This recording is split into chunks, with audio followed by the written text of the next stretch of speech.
And to my left, I have here sitting with me Kyle Van Cleave, owner of Cameron Small Engine and Repair, formerly Cameron Seed Company, right? That's right. And Kyle, welcome to the program. You were on here last time, and we had a great time, and we're back again. So Yes, say sir. hi to everybody. Hello, how are you? Okay, you got to speak up a little, buddy. Kyle, we got together because, one, you're a fantastic supporter of the program, and I can't tell you how much I appreciate that. And you also provide a fantastic service to the public here. Why don't you give everybody a general idea of what you actually do, and then we can go into some specific details. And ladies and gentlemen, spring's right around the corner here, so the number here is 254-697-6633. If you've got some questions concerning what to do, how to do, where to go, what to do when it comes to lawn care and machinery and all this kind of stuff, give us a call here at the station. So, Kyle, go ahead and explain to everybody who you are, what you do, and all the good stuff you got. Well, Kyle Van Cleave, the new owner of Cameron Small Engines, formerly Cameron Seed Company. Purchased it from my dad. This is we just completed our first year under the new name and my ownership. Mainly what we do, the bulk of what we do is outdoor power equipment repair, sales and service. We offer parts. We also do ATV and utility vehicle repair, but not got any formal training on it. I've just used the training I have from 4-stroke and 2-stroke theory from the outdoor power equipment industry and apply it to ATVs and utility vehicles. You know what I've It noticed? served me pretty well. You know what I've noticed, Kyle? The only difference between what you just said and somebody else is they have a piece of paper. And so when somebody's looking at a person applying for a job, you could have this guy with no documentation, smartest guy ever, and there's a guy who maybe is okay but just happened to go to a school and has got a piece of paper. So if you're looking at him without them being in the office and you got to pick one, you might pick with somebody with a paper. But I'm telling you, ladies and gentlemen, this guy knows what he's doing. He's been around forever working on this stuff, and I talked to him. He knows his stuff inside and out. Yeah, we're as far as qualifications, I'm EETC certified, master certified. That's Engine and Equipment Training Council. Also Briggs and Stratton master certified. I have some tier of Honda training, but it's been a while since I did it, so I'm not sure where I'm falling there. It's silver or gold or something like that. They have different qualifications. Hadn't met master status on that yet, but yeah, any outdoor power equipment, that's what we do. We also offer lawn and garden products and lawn and garden seeds, and that end of the business is kind of shrinking and the other is taking off. All right, now Kyle, let's do this. We got about, I don't know, We got a phone call. We got a 15. We got a phone call. Got a phone call. I'll tell you what. Let's see what's going on here. Maybe somebody wants to talk about machinery here. What do we got? Oh, come Thank on. you for calling. I appreciate that dial tone. Now, Kyle, That was Mark. we got about 15 minutes here. Let's go over. You're here because I asked you on because the spring is coming, and I know I've got 2 lawnmowers in the garage. Okay, I got weed whacker and all this kind of stuff. Let's go over what's the biggest problem at this time of the year when it comes with people and their equipment and you dealing with the business. Let's talk about it, and let's just get all the stuff out and tell everybody what the main problems are. Well, my biggest issue and everyone else's biggest issue is they wait until March to pick up that equipment, and then they have a lawn mowing emergency, and it's not their problem, it's my problem. So right. So what I would suggest to everybody, about 90% of what we do is fuel related stuff. The nature of the fuel we've got, it rots, and it has a problem with the carburetor. Almost everything is carbureted now. Things are starting to get into fuel injection technology. We're 30 or 40 years behind the auto industry. In the outdoor power equipment industry, the power sports stuff has been into fuel injection for a while, but gasoline has a shelf life, and it rots just like milk does. Milk has a shelf life. You know, after you've had it for a week or 10 days, it's probably, you need to sniff it. I mean, at least, or if you're brave, taste it. Thanks. And gasoline does the same thing. It rots and it deteriorates, and it's got a shelf life. Now, it does last a lot longer in your vehicle. You can park a car for a year, maybe have to go back and jump it or put a new battery in it, but it's going to start. And the reason it can start is the system is intelligent. It's got fuel injectors, it's got sensors all over it that's telling it about the condition of that fuel and how it's burning. And that system is smart. A carburetor is dumb. All it does is it feeds fuel and air. If it feeds fuel and air on rotten garbage fuel that has lost all of its boom, I don't know if you've ever seen a gas can sit there and sweat fumes off of it. Mm-hmm. Those fumes are the boom that your engine needs to run. And that carburetor atomizes that fuel and those fumes into something that is not quite liquid anymore. Anyway, it's got to have that. Once it's compressed, it'll combust and burn, and you'll They always say that fumes are more dangerous than the actual liquid that's right. itself, right? That's right. And if that can you've got, or your lawnmower's been sitting there sweating off those fumes for 8 months, 6 months, it's been sitting from fall, here come to spring. You've lost all that boom. It's not going to run. All that's left is the heavy stuff, and that heavy stuff will not burn. Literally, it won't run, or it's going to run very spotty. If it runs, it will run like junk. It will sound terrible and perform very poorly. Like, for instance, if you've got a riding mower and you're ready, it does start. You finally get it going. It's kind of running rough, but you think it'll take off and So go. after 5-7 years of The Walking Dead, these guys are still driving cars like really well. It's we're making believe here, right? Yeah, probably. Okay, it's all Hollywood. Yeah. All right, so the main problem is fuel related. What can we do to maybe aid that process from not deteriorating so fast, or That's Mark. I don't know. Tell us what you got here to help fuel out. Well, what you can do, there's one thing you can do, and it's an expensive alternative. You can buy canned fuel, and that canned fuel you can buy in the gallon, 5-gallon, 55-gallon drum if you want, and it's supposed to have an infinite shelf life until you open it. Can you put them on hold? I can answer it. I'll tell you what, let's take this call. Good. Go ahead. Welcome to the Aaron's High Cap Adventure Radio program. Who do we have on the line? Hey, Matt, this is Mark. And you're fantastic for having this guy on in Aaron's Day. Cameron Small Engine Repair, they've been taking care of my stuff for at least the last 10 years I've been living in Cameron. And they're fast, they're top-notch, and if you have any questions, they are so happy to talk about it and explain things to you when you're right there in the shop, even though they're backlogged because everybody loves them and brings their equipment to them. Like she's saying, don't wait until March. Do it now while you can. And I want to tell him thank you very much personally for all the great services that they do for me. Wow. Now get back and teach us something. Thank you, Mark. That's fantastic. Thanks, Mark, for the call. Appreciate it. I concur with you totally, because I've been dealing with the Van Cleaves for quite a long time. They're just awesome people. So is Kyle. Great upbringing, and it shows here. Okay, we were talking about the fuel and how to save the fuel. Go ahead. Yeah, the canned fuel, you can buy it. We've got a vendor for it, and I don't keep it because I've got no demand for it. So I don't tie my money up in something that people aren't going to purchase from me. But you can get it. It's supposed to be good forever. I don't know how they know it's good forever. Well, wait a minute, that'd be a great supply for people who are preppers, because this is a prepper kind of show too. It would be. The trouble is, it's like 20-something a gallon. It's not real cost effective. It doesn't matter when the world goes to hell and you need gasoline. Sure, I'm absolutely. interested in that. So Yeah. so how large are these cans? You can get it in a 55-gallon drum if you want. A 55-gallon drum. So you multiply that by $20 per gallon, and that's how much you're. There's probably a price break on something that big, but you're still into big money when you're talking about 55 gallons. I'm very interested in that. Okay. That sounds great. Yeah, that's something you can get. So what you want to do, and the reason that the ethanol free is good is the ethanol. These cars that run are flex fuel vehicles. They'll run on E85, which is 15% gasoline and 85% ethanol. They have special fuel lines. They have special rubber components. Everything in it is special because that ethanol is very, very corrosive. That's what I heard. And matter of fact, they can't pipeline it. Ethanol is 100% trucked because it will eat pipelines. Wow. So anyway, that's in all of our fuel now, and some vehicles are made to run on 85% of it and 15% gasoline. And by the way, if you didn't know, the fuel economy drops drastically when you do that. If you didn't know that, so it's Well, clarify that again. I missed that part. What were you saying? the fuel economy on E85. When you go E85, you got a flex fuel vehicle. You can go put E10 in it, which is 10% ethanol and 90% gasoline. You get better fuel economy on that than you do on E85. I don't know how much it drops, but it's pretty significant.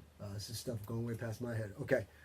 What you got this here? I want to put this in the video here. Is this the one we were just talking about? Yeah, The that power is fuel? that is power fuel. It's made by Echo. I'm showing it on the video, everybody. It's got it's gasoline with 2-stroke mix in it. It's pre-mixed fuel.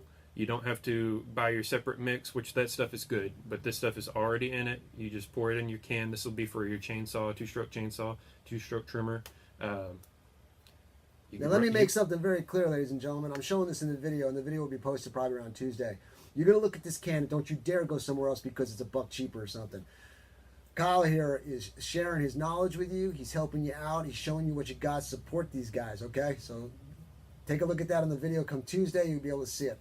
Now, Kyle, what else you got to support this here? This right here is a product called Ethanol Shield. It's made by B3C Chemicals, B3C Products.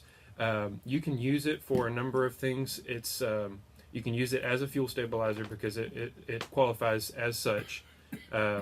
This product here has a fuel stabilizer in it, so you don't have to treat it, but you can use it in conjunction with this and get some ethanol protection properties out of it. This does a number of things. What the ideal thing would be to treat whatever gas you use, be it the canned stuff or the stuff that you get at the pump. How does this compare to stable? The only way that it compares with stable is just a stabilizer. This has ethanol fighting properties to it. Really, ethanol is kind of bad. It's really bad for any gasoline situation. The reason it's bad is it's hygroscopic. What that means is it pulls moisture in out of whatever environment it's in. In a gas can, for instance, or in your lawnmower, there's going to be an air cavity in there. You've got humid air exposed to it. It pulls humidity out of the atmosphere. What does this? The ethanol. Ethanol, okay. Now, if you treat it with this product, this prevents it from doing that. Or if you already have, Is this kind of like heat?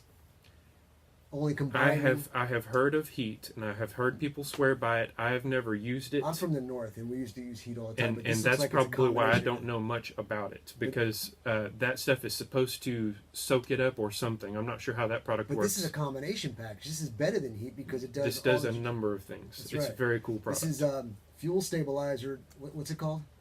Ethanol Shield. Mm-hmm. Ethanol That's pretty Shield. cool. I'll tell you what, you're selling me now. I'm gonna cause I use stable all the time to preserve my gas. But So that stuff's what you can do, they make a more concentrated version of this called Mechanic in a Bottle, and it's the same thing, just more concentrated. You can actually take an ounce of water and 2 ounces of the Mechanic in the Bottle and shake it up, and you don't see the water anymore. It's still in there. Wow, how's that happen? It's chemistry. It's really cool how it works. But the idea is, if you put it in your system that may be contaminated with water, you can agitate it and it will soak it up and burn it through the engine. Now, it will burn hotter because it will be burning leaner, but it will pass it through your engine without harming anything other than a little increase in temperature. Ladies and gentlemen, Kyle Van Cleave is homegrown. I've known his family for years. He's giving you information that you're not going to get from a basic store when you go to buy a bottle. They're going to say, you got credit card or cash, okay? They say, did you find everything you needed? They're not going to help you. They're being paid minimum wage, and if you do find somebody who knows it, you got to think, are they just selling me or what? He's the real deal here. You need to check him out. What's the number they can get a hold of you? 254-697-3452. Okay, there's a couple other things I want to talk to you about, but is there any, before we go into, I want to talk to you about weed whackers. There's a big thing about it because my back is killing me. But what other type of home remedies or what little tricks or tips can you give to somebody to get through the winter or to prep for the upcoming season before they come to see you? Because you know people are going to come. You know they're going to do it. They're going to like to know, even though you're telling people these things, they're not going to, a lot of them are not going to do it. They just like to know, oh, I understand it now. He told me that. I'm going to bring it to him so he can take care of it. So give us some more ideas. So if you want to try to stay away from the shop, here's what you would do come into summer. So the end of summer, it's getting cooler. There is some rain falling. You get a little bit of grass come up. Once you get that final mowing done, which most people around here did maybe a month ago, there's plenty of leaves on the ground. I'll tell you what I did. I wait till all the leaves are off the trees and wait till all the leaves are off of my neighbor's trees. And I don't rake and bag leaves. I mow them. That's what I do. I shred them up. Well, I mulch them, and the thing to do when you're done with your mowing, if you don't have any leaves, when you're done with your mowing and you're ready to park it, go get you an empty, clean fuel can. It doesn't have to be a new one. Go to the gas pump. Get enough to completely fill up your equipment. Treat it with this product. Or Clarify what it is. This is Ethanol Shield. Okay. It's for fuel stabilization and ethanol bad stuff protection. It's all the negative stuff you get out of ethanol being in your fuel. Fill your fuel tanks full. Add this to it according to the label, and then start the mower and run it for 20 minutes. What you're doing there is getting that treated fuel, that fresh treated fuel with this in it, through your lines in your carburetor, and then park it. So and the reason you want the fuel tanks full is you get the sweaty Coke can. You hear when there's a cold front coming through, you'll hear maybe on the radio station they'd say, hey, make sure you go fill up your fuel tanks. That way you don't have your fuel tanks condensed. Right. You've got warm, humid air in that air pocket. If you got a half a tank, you got half a tank of right. air. It's hot, humid air. You get that cold front come in. Yeah, that's another thing we learned up north. You just make sure your tank's always full. Yeah. So you want to prevent the condensation, and if you do condense, this product fixes that problem. So what this does, if you have some in your system, that will soak it up, and you've got it in your fuel instead of pooling in the bottom of your fuel tank or pooling in the bottom of your carburetor. You get a rusted out carburetor. You bought a new carburetor. Okay, now that's a great tip for prepping for the winter. But That's now we're right. coming into the spring. What can we do now? Coming into spring, if you did that, run that fuel. I mean, it should go. If you got freshly pumped fuel, that's the key. There's from production to when it's in a tank at the production plant to it goes into a tanker. That tanker drives to the gas station, goes into the ground. How long is it from the production date to when it gets into the ground? I think. How long is it? Okay, another couple points because we're running out of time. Mm-hmm. Another couple points would be tires and battery, right? Yeah, I mean, And oil. your battery. If you've got a battery tender or a battery float charger, park your lawnmower next to an outlet or run you an extension cord, hook up that battery tender, and that will maintain the battery over the winter. That being said, most lawn and garden batteries only last a couple of years. If you get 2 or 3 years out of it, you did real good. So, and the reason for it is the intermittent charging. Your automobile, they'll last 6 or 7 years, those batteries. And the reason is you're driving that thing day in and day out. The engine has got, the car's got an alternator in it. Mm-hmm. It's charging constantly, daily, for prolonged periods, Whereas especially the if other you one commute. just drawing off That all the lawnmower time. is parked, it's not charging. And that battery deteriorates just sitting there. And if you have the float charger, that will make it last longer. Okay. As time's ticking away, I wanted to ask another question. It's about weed whackers. Okay? Fortunately, I have my son. He cuts the grass, but I gotta trim because he refuses to do it. Okay. So we have 2 different types that I've noticed. We have one with the straight rod, and then we have one with the curved rod. Yeah, curved shaft and straight shaft. What's the difference? I've heard somebody say that the straight one is better for your back as compared to a curved one. It really depends on personal preference and your height. I'm 6'2", I like the straight shaft. With the straight shaft, the way that head fits flush on the ground, I don't have to stoop or bend to get it to be flush. If you don't stoop, you don't have the string on that trimmer head straight and level, That's right. and you end up gouging your lawn, and it doesn't look pretty. If you have the curved shaft, if you're shorter, the curved shaft might be better for you, and you don't have to stoop. If you have the long reach, you probably would do better with a taller And the other thing is, and this has to totally do with me because I'm just not good with mechanics. Okay, I use mechanical things and I can shoot things, but when it comes to repairs, I give it to somebody else. But you got where you hit the bottom of the head there, and it lets the coil come out. Yep. I'm like, it never works for me. The coil comes unraveled. So what I do is I get the head that where I snip it and put it in there, and this way I don't have to worry about just replace the piece. They call that's a rapid loader head is what they call that. Echo makes that, and we're an Echo dealer. They have, if you don't like the wrap and tap type, Echo has a new trimmer head called a speed feed, and it is a bump feed. But what you do is you line up 2 holes where you see daylight through the head, and you feed a length of string about 15 feet, and then you twist the top of the head, and it draws it all in, so you can load it without disassembling it. It's a pretty cool head. Interesting. Okay. All right. Well, time's just about to run out. Let's do a final recap. Tell everybody what you suggest them to do, how they can come and get to see you, days open, how to call you. Do you have a website? Go ahead. Yeah, website is CameronSmallEngines.com. We're also on Facebook.